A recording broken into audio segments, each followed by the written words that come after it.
Christopher Columbus, as the first man to discover the Americas, is a myopic event that only happened in the minds of Eurocentric historians with an Aryan colonial agenda.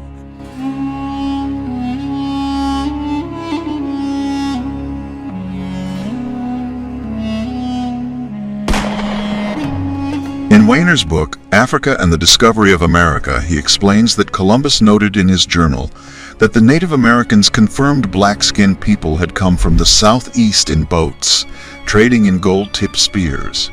It was found also that the ratio of properties of gold, copper, and silver alloy were identical to the spears, then being forged in Guinea.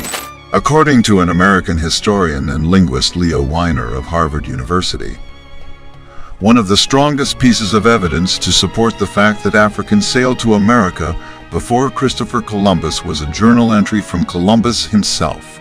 There is now a growing body of evidence to support the idea that Africans did in fact visit the Americas long before Columbus, as there have been solid claims about African explorers, sailors, and traders who made their way to the Americas in ancient times. The idea that Africans may have visited the Americas in pre-Columbian times is not a new one. In fact, widely untaught evidence exists that Africans sailed to the Americas and settled centuries before Columbus.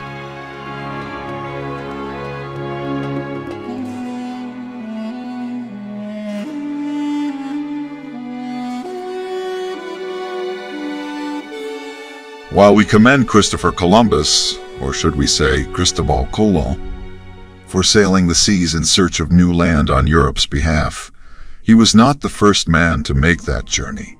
However, as is frequently noted on this day, when Columbus landed, natives already inhabited the land.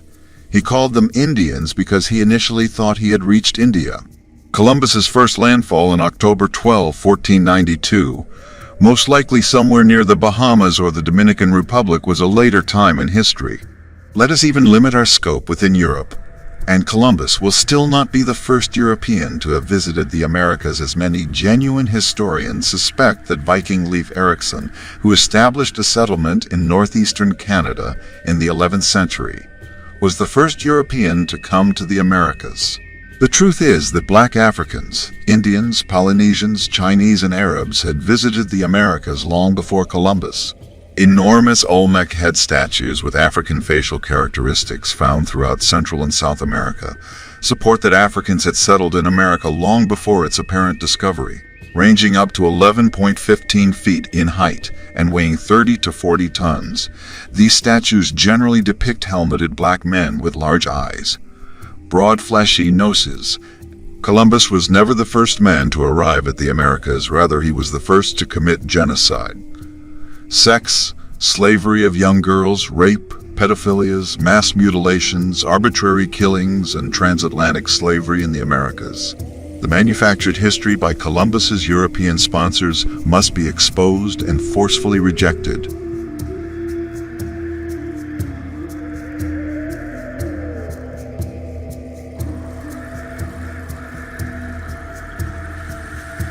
Columbus and his men took to hunting the fleeing Lucayans down for sport, and after murdering them, using their bodies as dog food.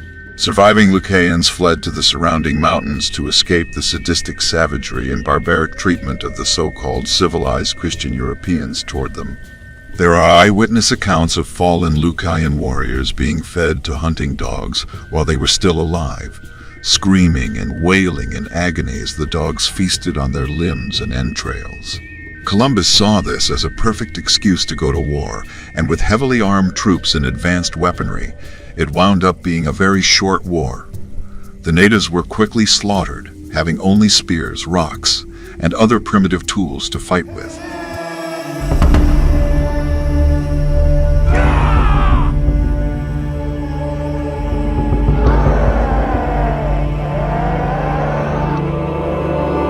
Eventually, the natives rebelled. History has it that on Christopher Columbus' second visit to the Americas, this time armed to the teeth, he demanded that the Lucayan people give his men food and gold and allow them to have sex with their women. When the Lucayan refused, Columbus responded by ordering that their ears and noses be cut off so that the now disfigured offended could return to their villages and serve as a warning to others. The ugly picture that emerges is of a brutal man who massacred the existing population of the islands, the Bahamas amongst others. Where he landed, used girls as young as 8 or 10 for sex and conducted mass mutilations in his hunt for gold. Matthew Inman, the Oatmeal's author, not only exposes this myth but also shows us who Columbus really was. The U.S. celebrates October 14th as Columbus Day as one of its 3 federal holidays, reinforcing the myth that Columbus was a great explorer who discovered the New World.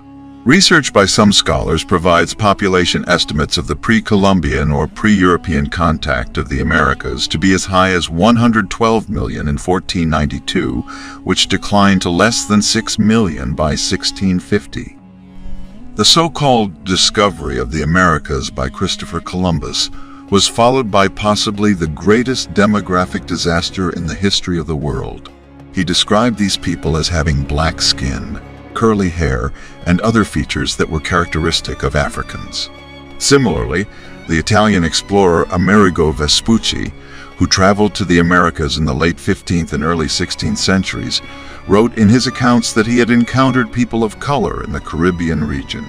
He also notes that some of the indigenous people had features that were characteristic of Africans, such as curly hair and dark skin.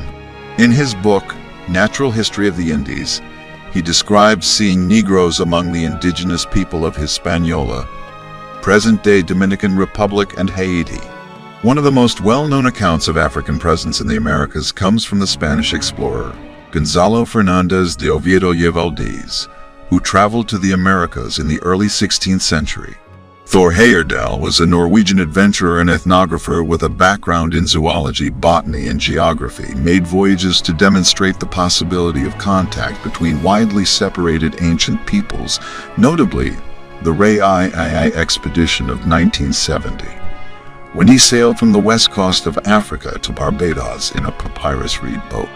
These strong currents, which Malay oral tradition describes as rivers in the middle of the sea, could have helped propel African vessels to the American continents. Travel between Africa and the Americas was possible because of the worldwide ocean winds and currents that caused drift routes from east to west. Africans were indeed sailors, that a division of Negro sea captains and mariners is reported to have been in the Egyptian navy of the 19th dynasty, and the East Africans sailed between their countries and China in the 13th century. How could Africans who are not popularly known as seamen have crossed the 1,500 Atlantic miles to the American continents? Early 14th century Atlantic expedition headed by Mali King Abu Bakari, i.e., may have reached the Americas. The launching of the expedition is recorded by Arab historian Ibn Fadl al-Omari. Archaeological evidence also supports the idea that Africans traveled to India and China in the 13th century. In his memoirs titled Rihla, Ibn Battuta describes his travels in detail, including his experiences in the court of the Chinese emperor. Born in 1304 in Tangier, Morocco, Ibn Battuta embarked on a journey of exploration that took him to many parts of the world, including India and China. There is strong and compelling evidence to suggest that Africans traveled to India and China in the 13th century, long before the arrival of European explorers in these regions.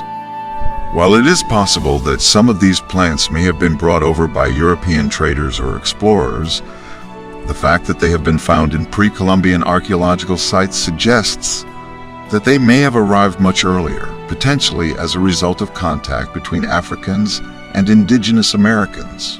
The presence of these and other African plant species in the Americas provides compelling evidence to suggest that Africans visited the Americas long before Columbus. The African oil palm has been found in South America, including in the Amazon region, where it was likely brought over by Africans or other non-European visitors. Another example is the kola nut, Kola nitida, which is native to West Africa and is used in traditional African medicine and religious ceremonies. This suggests that Africans may have brought the kola nut with them during their visits to the Americas. Kola nuts have been found in archaeological sites in the Americas, including a site in Brazil that dates back to the 14th century, long before Columbus arrived. One example of an African plant species that has been found in the Americas is the tamarind tree, Tamarindus indica. In the Americas, tamarind trees have been found in archaeological sites dating back to before Columbus's arrival, indicating that they may have been brought over by Africans or other non-European visitors. The tamarind tree is native to Africa, but has been introduced to many parts of the world as a food and medicine plant. While some of these plants may have been brought over by European explorers or traders, there is evidence to suggest that many of them arrived in the Americas much earlier, potentially as a result of contact between Africans and indigenous Americans. The presence of certain plant species that are native to Africa in the Americas provides further evidence to support the idea that Africans visited the Americas long before Columbus. Villacorta has written, "Any way you view it, Mexican civilization had its origin in Africa." Indian scholar Rafiq Girazboy appears to have been right when he wrote, "The black began his career in America, not as slave, but as master." Even early Mexican scholars were convinced that the impact of the black explorers on the New World was profound and enduring.